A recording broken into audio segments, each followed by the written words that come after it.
Yes, my first talk was on Hinduism. The second was on Vedic literature, and third was on Vedic culture. Then Vedic religion we have discussed, and after that we went to Dharma in Ramayana. So Dharma in Mahabharata, and that is importantly the Gita only. So I will take it in the next class, Gita, Srimad Bhagavad Gita. But I thought for the background, for the uh, basis of that philosophy which is discussed in Gita, we should know some Vedic philosophy first, because Vedic philosophy was not discussed in detail. So I pick up this Kathopanishad, which is a Upanishad, and you know that Upanishads are called Vedanta, Vedanta Darshan. Vedanta means Ant of Veda, the last portion of Veda, and that is why its philosophy is called Vedanta. And Upanishads are called the last portion of Ved. It is the fourth part of the Ved. Ved has 2 points, 2 topics to discuss. One is karma, action, and the second is gyan, knowledge. So karma is in the mantra period, mantra part, and secondly, gyan is in Upanishads. And in Upanishads, there are 10 or 11 Upanishads, very important, very authentic. So these Upanishads are called oldest Upanishads, and they are exactly the part of Veda, and Kathopanishad is one of them. It is related with Yajur Veda, but it is independent also. It is a whole text of some verses. It has 6 chapters. So it has its own importance. It is regarded as a very popular Upanishad. Everyone should read it and everyone should understand it, try to understand it. Because other Upanishads are difficult, but it is not difficult. Its style is a very unique style. It starts with a story, and up to 2 chapters, the story goes. Later, that story is related with the content of the text. So it is important. If you will understand the story, then you will easily understand what it wants to say. So Upanishads are Gyan Kand of the Veda. Why they are said Upanishad? Because Upanishad means sitting nearby. When the knowledge is received by the student, sitting close to the teacher, then that knowledge is called Upanishad. And its secrecy and its gravity in the contents is very important. So near teacher, student is sitting and he is getting knowledge about Upanishad. So the Upanishad is called Upanishad. It differently, if we will explain, as in a big gathering, something is told. That is of a general view, not very technical. If there is very technical, very deep principles to be explained, then the person should sit nearby and very close to the teacher. So that is why Upanishads are called Upanishad, because one teacher, one student. Several times there is one teacher, one student, and transmission of knowledge is there. As in Gita also, you will see Sri Krishna is the teacher and student is Arjuna. And they are teaching the whole Gita to one. And Upanishad name is also given to Gita. This is This is evidence of the fact which I am telling. So question and answer form, it will be there if student is sitting close to teacher, and teacher will ask again the same thing if he is not getting that. So this was Vedic system, Vedic way of teaching, as a student can get the knowledge clearly. till he gets no knowledge, student, teacher will not leave her if or his efforts if he is teaching that student. Next, this I have taught already. The name Kat is coming from Kat Shaka, or Kat is the Acharya of this, or you may say the author of this Upanishad. So it is named as Kat Upanishad. Here is dialogue between Yam, Acharya, and Nachiketa. And it is in dialogue for Nachiketa. Who is Nachiketa? Nachiketa is the son of a seer, Rishi, whose name is Vajashrava. Next. So, in the very beginning, this story starts, and interesting beginning is there. Question and answer form is story begins with this beginning is with brief story, and it says that Vajashrava one day did a sacrifice, a yagya, which was Sarvamedas yagya. And next, Sarvamedas yagya means the sacrifice in whom, in which all money, everything is given by the Yajman. So accordingly, Vajashrava handed over everything to Brahmanas after the sacrifice was complete. Next page, slide. And then he was thinking what to do. Then because he has a small child of 11 or 9 years, whose name was Nachiketa. So for him, he wrongly started keeping few good cow with him, and instead of that, those good ones, he started giving the old cows to the Brahmanas. And next, you can take it next. So when this is the story, Vajashrava started giving that same slide. Vajashrava started giving Annadan, that is why he was called Vajashrava. So his child was Nachiketa. He knows the morality, he knows the rules, regulations of ethics.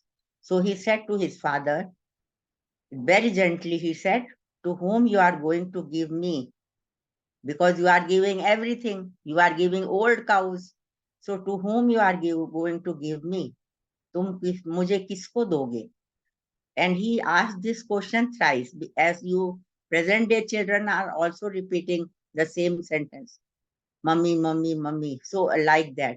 So father got angry and he said, Mritve tvam dodami. I am going to give you to the Mrityu. Or just now also, nowadays I have listened that few mothers used to say, Ja Marjania, like that in Punjabi or something. So in the anger, he said this thing, but the child was very intelligent. He said, without my sacrifice, father will not be uh, free from the sins which he has done. So he went to Yamloka next, and there he waited for Yamraj because he wanted to meet. Father has said, go to Yam, go to Mrityu. So he went to Yamraj and he was not in his house. So he waited and waited for 3 days and 3 nights. And then Yamraj returned, and his secretary told that this boy is a Brahman, he is a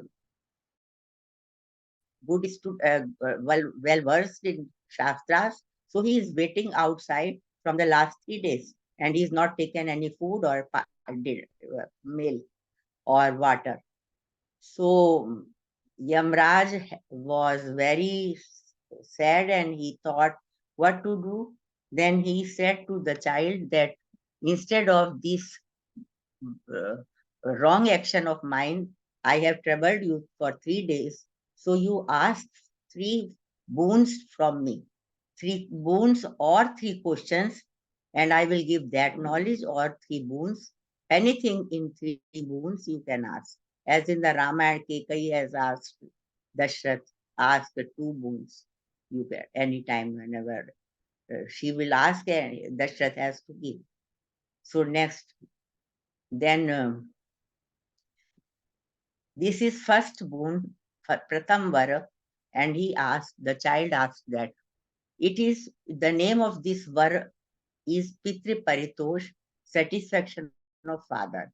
Shanta Sankalpa Sumna Yatha Syat, Pit Manu Gautamo Ma Bhi Mrityu, Tvat Prasashnam Ma Bhi Vadet Pratita, Etat Triyanam Prathamam Varam Vrane. I am reading this shlok because it is very interesting. He says that when I shall be back by you, when I shall be back by you, my father should recognize me. He should be in a cheerful mood. He should be free of anger, and he would recognize me, and he will speak with me. This is first word from among the 3. So he has made it clear that this is only one word, not the 3 word, because you can see here he is asking so many things. Firstly, he is saying that when I will be back by you. So when you are in Yamloka, why you should be back? But he is saying, no, whenever you shall do me back. My father should recognize me. This is a important thing, because from Yamaloka, the same face I would not be having. So you will be giving me the same face. So this is my first word, and he should be happy, etc. So within one word, he has asked so many things, and this is called Pitri Paritosh, or the satisfaction of the family. Everything in the family, in the household, should be very, very appropriate, very peaceful.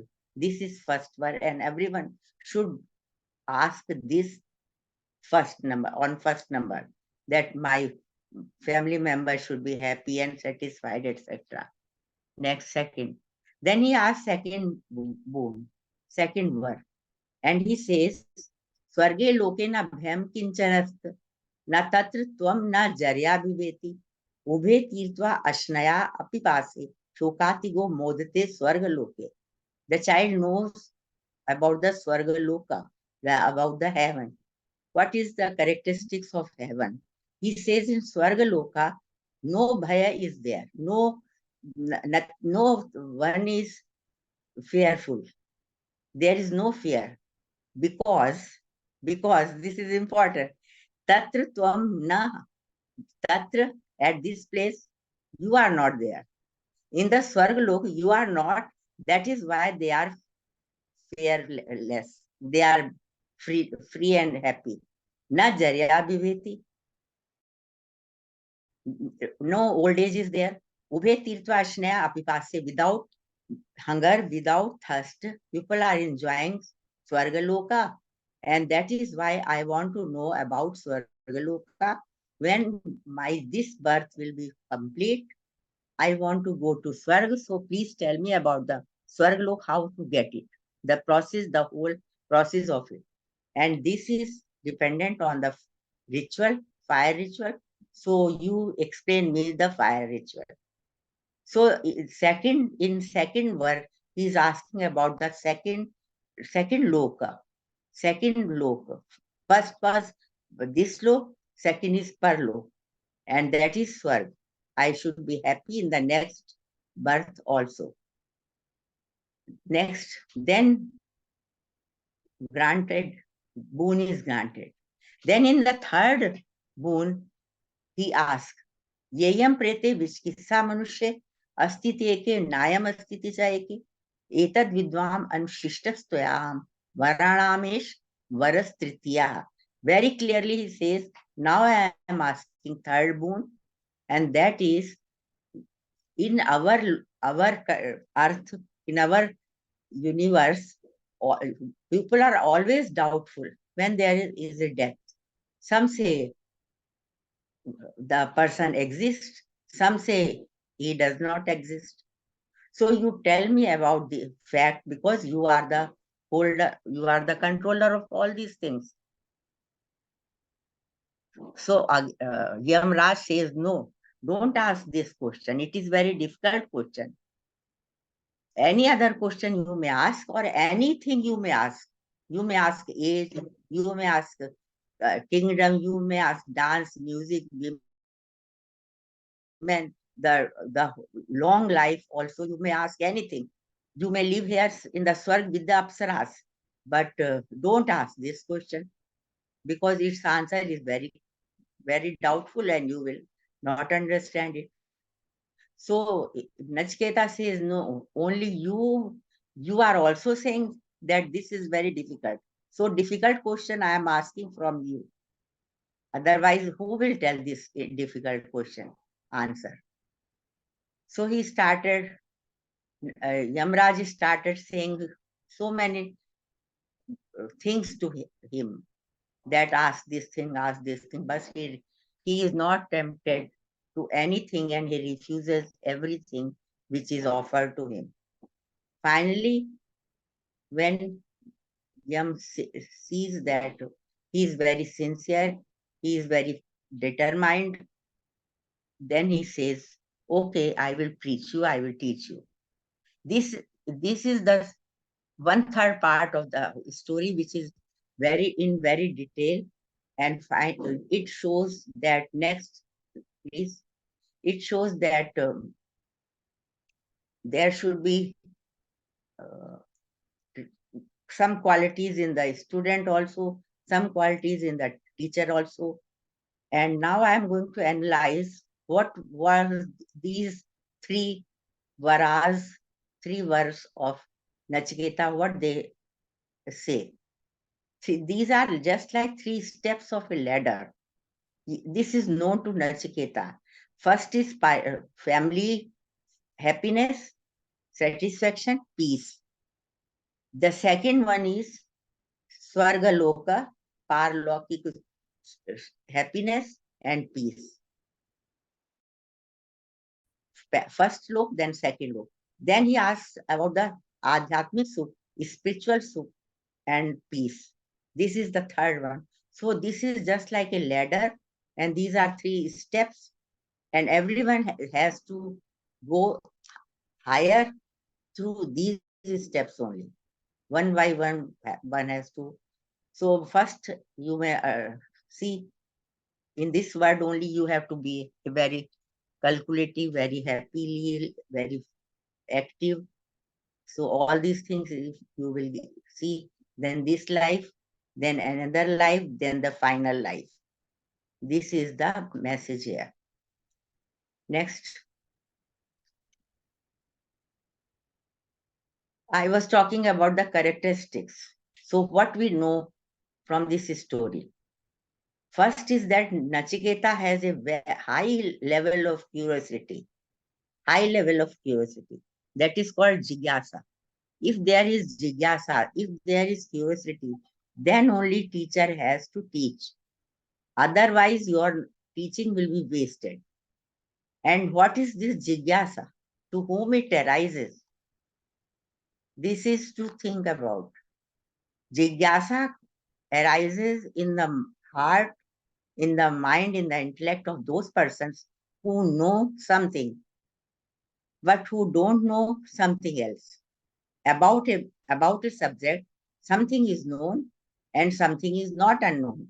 So only then the person will be jigyasu, curious. If he knows everything, he will not be curious. If he don't know anything, he will not be curious, because he don't know anything.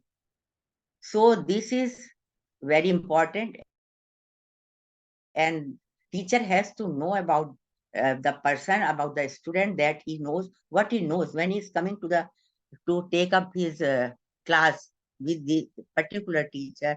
Teacher in the Vedic system of education used to test them, used to test always, because there was no degree, no division. So how to know the level of that student who is coming? So first that test is done, and through that test, level of his knowledge is known to the teacher, and then he taught. And the secondly, for guru also, for teacher also, it is very mandatory that he should taught very seriously until he knows everything. You can't stop it. If you once you have started teaching a boy or a girl, so sthirta means firm determination, vairagya means renunciation. All these qualities are in the Nachiketa. He tested this and then he decided. Supatrata, then he decided. He is a able person, he is a able boy. And Yamachar then explained Brahma Vidya, which is the purpose of moksha. Moksha is the last goal, and that is gained through Brahma Vidya only. And that is the subject matter of Upanishad, Kathopanishad. Next. Now I will talk about, we will discuss about some important point of Kathopanishad. Not the whole book we can discuss here. So first is means of attainment of moksha. What are the means? How we is described in the Kathopanishad. There is the Vivek should be there, discrimination, renunciation should be there, vairagya. And there are two ways.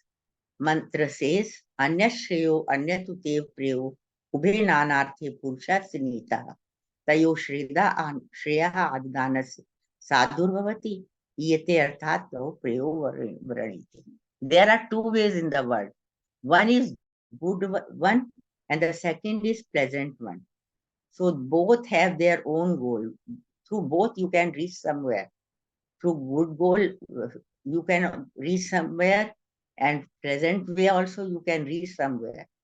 But when a person is Vivek Sampanna, when the person has discriminatory power, he will choose Shreyas instead of Preyas.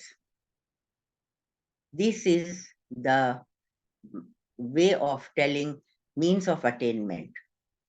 So like that, these Shreyas and Preyas are discussed in the Kathopanishad. Both are available to person. Both are available to a person. But a Dhir Purush, but a Buddhiman Purush, who is very intellectful, will choose Shreyas instead of Preyas.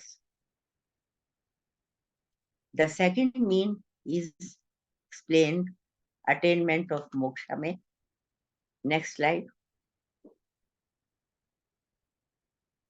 Vidya and avidya. Duram hete viprite vishuchi, avidya yacha vidya. These terms, vidya and avidya, both are vidya. Vidya and avidya. In other Upanishads also they are described. And you have heard about this mantra also. Avidya mrityum tirtva, vidya amritam ashnute. This avidya is worldly knowledge. Vidya is spiritual knowledge. Through avidya, through worldly knowledge, one crosses problems, sorrow, disease, etc. But through Vidya, which is a spiritual knowledge, he obtains Amritam, immortality. So both have to be followed. That is why this is another Upanishad which says, Dve Vidye Veditavye, Paracha, Aparacha. Both are important, Paracha, Aparacha, both Vidyas should be obtained. And this is very important.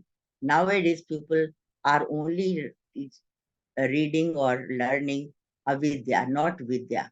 So from the very beginning, vidya should also be a part of our learning, our education. Next.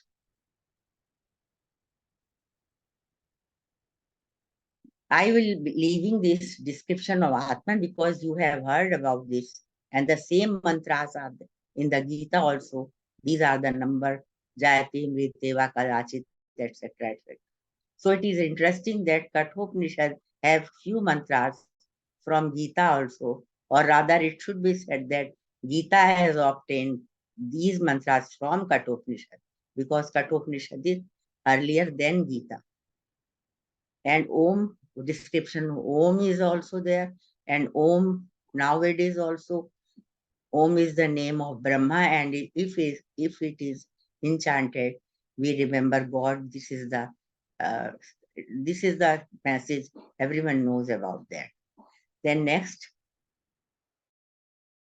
now is what is the process of attainment of moksha? And I think if you can understand, because you are so learned, it will be very helpful for the daily routine, daily peaceful life. We have so these things, Vishaya. Vishaya means object where sense organs go, then sense organs, then mind, then intellect, then Mahatattva, and then Atma. These are towards this Atma we have to travel. Inside we have to travel. This is Laya Chintana. Laya means immerse करना, मिला देना, विलय कर देना, उसके अंदर छिपा देना. So Vishayas, the object of the Indriyas should be immersed in Indriyas. Indriyas should be immersed in mind. Mind should be immersed in Buddhi. And this is the process. And then Panchavutishthante Jnanani Manasa se Buddhishchan Vicheshtati Tyamavu Paramam Gati. It is the supreme Gati, supreme goal which is obtained. And the same is in Gita. This is called Laya Chintan, going from gross to subtle. स्थूल से सूक्ष्म की ओर जाना, minute की तरफ जाना, मोटे से माइन्यूट की तरफ जाना. So this is Laya Chintan, the process which can be practiced easily.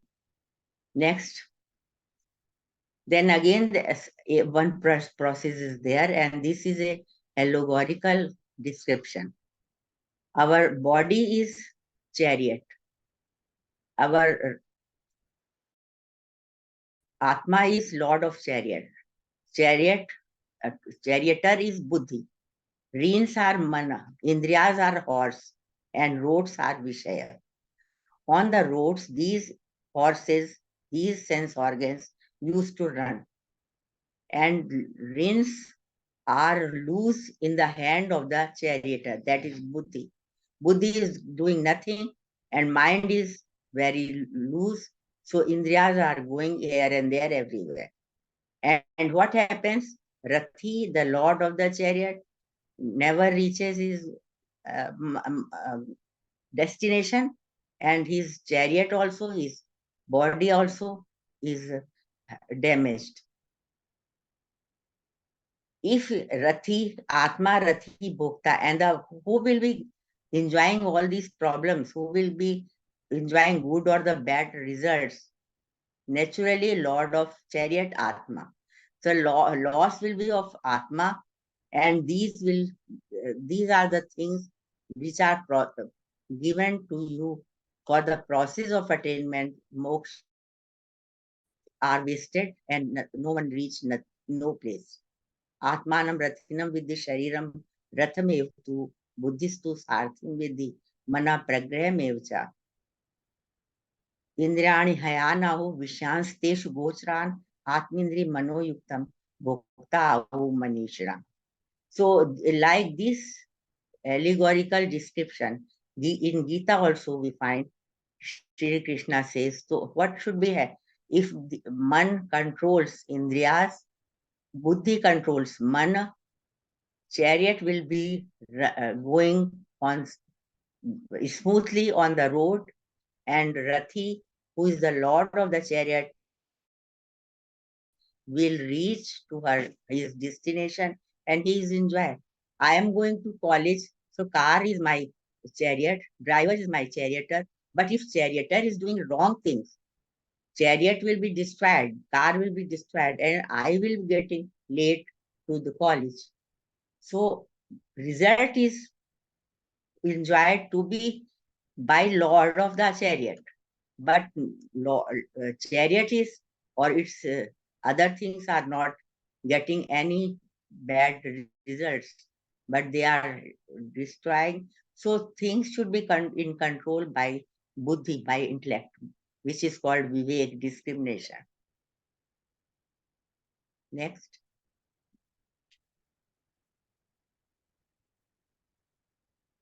And what is moksha? We are talking about moksha. What is moksha? This is also a rupa, the allegory is the given here.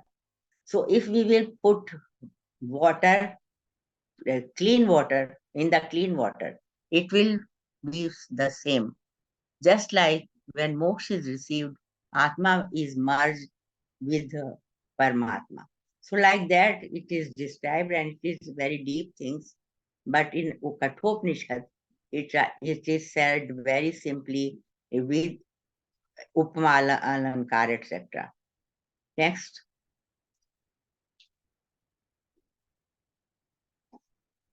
And the conclusion is that main theme is given through story, and the process is set step by step, go to higher area.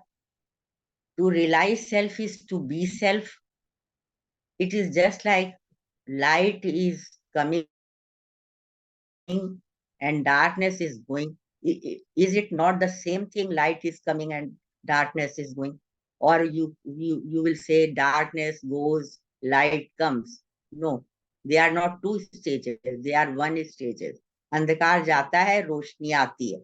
जैसी button दबाते हैं बिजली का, just like when you will realize the self, Atma, when you will realize that moment, you will be Atma, you will be yourself in that Atma, which is the last faculty with us. And Agyan will be destroyed and you will get Gyan.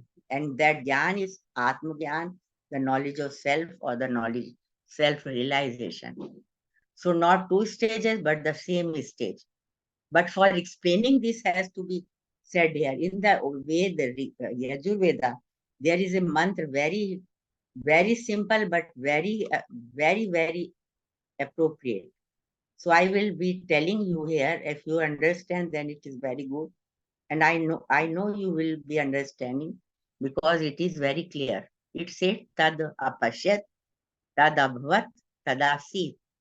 When we are explaining, there are two things. I am there and he is there. He means God is there.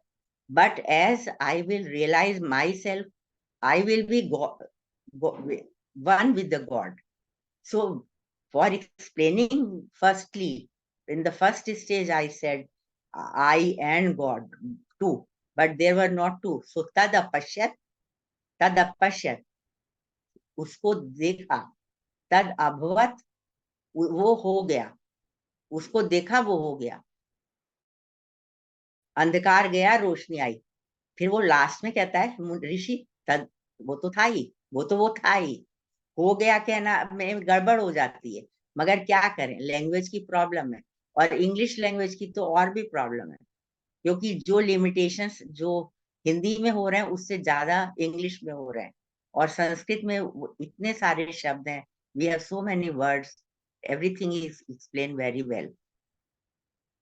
So this was my last and finally I have written a mantra from the Kathopanishad. Next slide.